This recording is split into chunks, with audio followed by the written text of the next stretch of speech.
అందరికీ నమస్తే. మీ ముందుకు వచ్చిన విజయరామరాజు. నేను ఒక విషయం మీ అందరికీ చెప్పాలనుకుంటున్నా. చాలా ఇంపార్టెంట్ ఇది. ఈ వీడియో మీకు నచ్చంగానే ఇమ్మీడియట్లీ షేర్ చేయండి.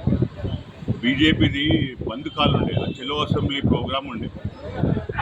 చెలో అసెంబ్లీ ప్రోగ్రాంలో సక్సెస్ కావద్దని చెప్పి పోలీస్ డిపార్ట్మెంట్ వాళ్ళు మారేడుపల్లి పోలీస్ లిమిట్స్లో మా ఇల్లు అట్లా ఏదే పోలీస్ స్టేషన్లో ఎవరెవరు ఇండ్లున్నాయో బీజేపీ కార్యకర్తలు లిస్ట్ అవుట్ చేసి హౌస్ అరెస్ట్ చేసి వాళ్ళని ముందే అరెస్ట్ చేశారు. పొద్దున్న నుంచి ఈవినింగ్ 5 వరకు పెట్టారు. నాకు చాలా ఫీవర్ వచ్చిండే. ఇప్పుడే వదిలేస్తామని తీసుకోపోతే వాళ్ళు 5 గంటల దాకా నన్ను పెట్టారు. అట్లా అన్ని పోలీస్ స్టేషన్లో పెట్టి బంద్ సక్సెస్ అది చెలో అసెంబ్లీ ప్రోగ్రామ్ సక్సెస్ కాకుండా చేశారు.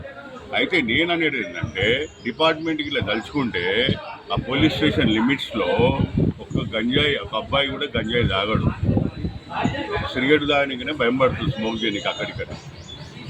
ఆ డిపార్ట్మెంట్ సర్కిల్ ఇన్స్పెక్టర్ ఇట్లా చిట్టు ఉండి సీఎం గారు ఆర్డర్ ఇస్తే, డీజీపీ గారు ఆర్డర్ ఇస్తే, డీజీపీ గారు కానీ సీఎం గారు కానీ వాళ్ళు ఆదేశాలు ఇస్తే ఆ లిమిట్స్లలో ఏ స్టూడెంట్ ఓవర్ గంజాయి తాగుతారు, మరి వాళ్ళకి ఎక్కడికి వెళ్ళి వస్తుంది? ఇట్లా తీస్తారు. అదే నైట్లలో కూడా లిక్కర్లు అమ్ముతారు, కొన్ని ఇళ్ళల్లో మందులు అమ్ముతారు. 1 o'clock 2 o'clock 3 o'clock మందు అమ్ముతారు. ఆ లిమిట్స్లో కంప్లీట్ బంద్ అయిపోతుంది.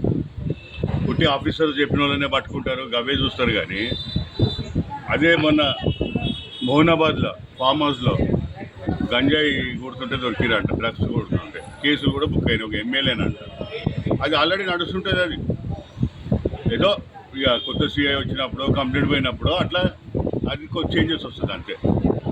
కాబట్టి నేను అనేది అంటే ఇవన్నీ ముందే జాగ్రత్త తీసుకోవాలి. ఏ ఎమ్మెల్యే చెప్పినా, ఎంపీ చెప్పినా, మినిస్టర్ చెప్పినా ఇవ్వద్దు. నేరం చేస్తారు ఇవ్వద్దు. ఆ లిమిట్స్లలో చిన్న రౌడ్ సీటర్ కూడా ఒప్పుకుంటారు.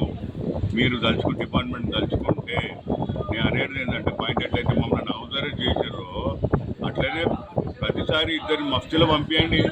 ఎన్ని కాలేజీలు ఉంటాయి, ఎన్ని బస్సులు ఉంటాయి, ఎన్ని అపార్ట్మెంట్లు ఉంటాయి, 2 మఫ్తీలో పంపించండి. ఎవరు గంజాయి తాగుతుంది, ఏమేమి ఎక్కడికి వెళ్ళి వస్తున్నాయని చూడండి.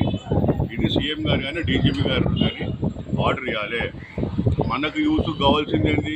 ఫస్ట్ ఎడ్యుకేషన్, స్పోర్ట్స్ కావాలి. దాని మీద పైసా పెట్టండి, స్పోర్ట్స్ మీద పెట్టండి, ప్లస్ హాస్పిటల్స్ మీద పెట్టండి, ఎడ్యుకేషన్ మీద పెట్టండి. డబ్బులు మొత్తం గవర్నమెంట్, ఏ గవర్నమెంట్ వచ్చినా కానీ వీటి 3 మీద పెట్టాలి. మనకు 3 చాలా ముఖ్యమైనవి. కాబట్టి